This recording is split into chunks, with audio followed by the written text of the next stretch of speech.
Hola, mi nombre es Cigarro Cansado y esta va a ser la presentación del curso.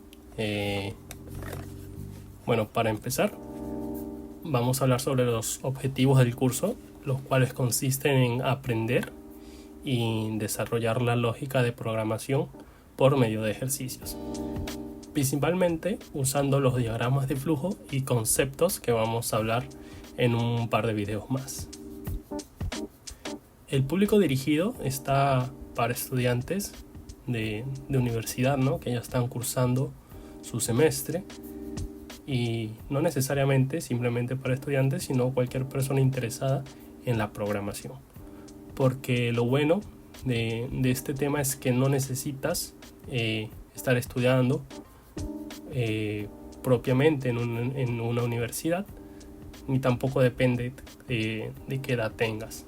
Es simplemente que te guste, que te apasione, que te interese, y es lo que necesitas para empezar realmente.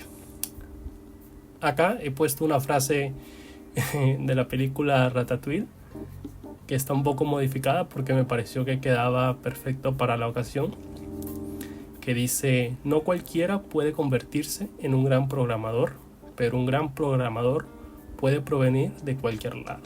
Y eso es una realidad, ¿no? Es algo que me gusta pensarlo de esa manera. El objetivo final del curso es que el estudiante, o bueno, en este caso ustedes, ¿no? Los que están en el otro lado de la pantalla, es que puedan resolver problemas haciendo usos de algoritmos y razonamiento lógico.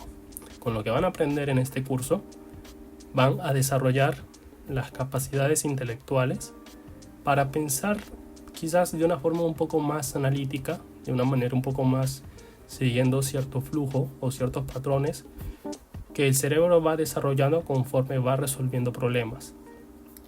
También vamos a entender lo que son los diagramas de flujo, vamos a interpretarlos y a leerlos.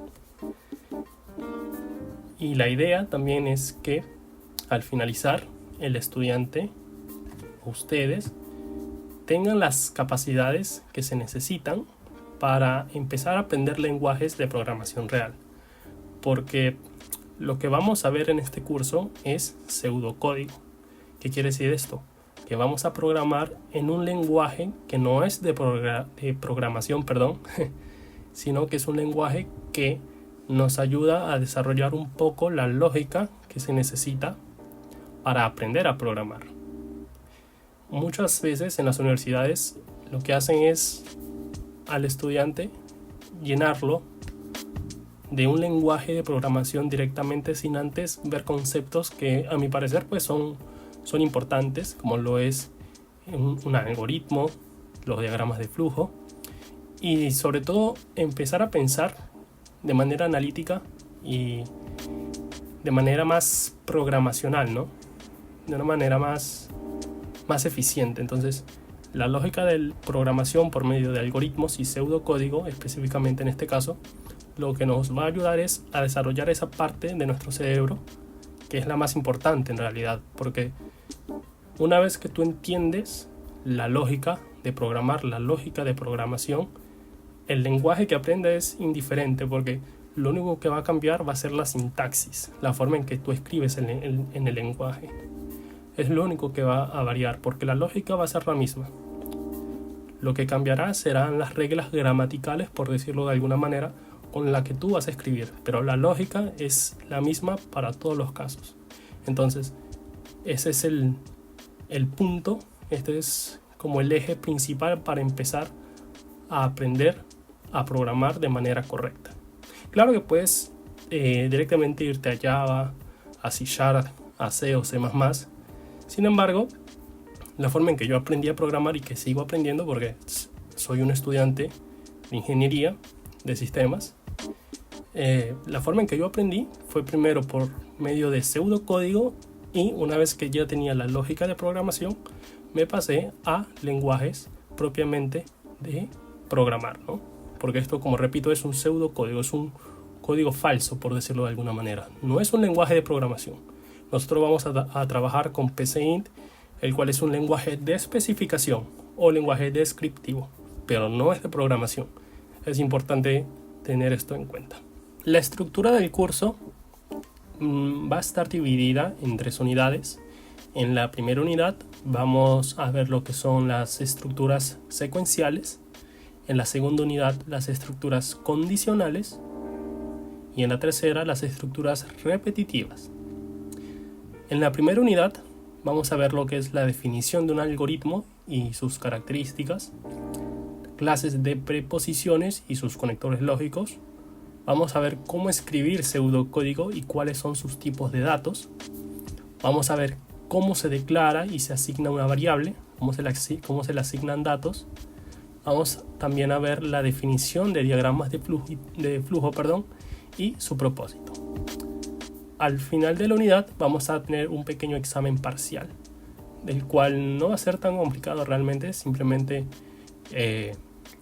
aplicar los conceptos que hemos visto.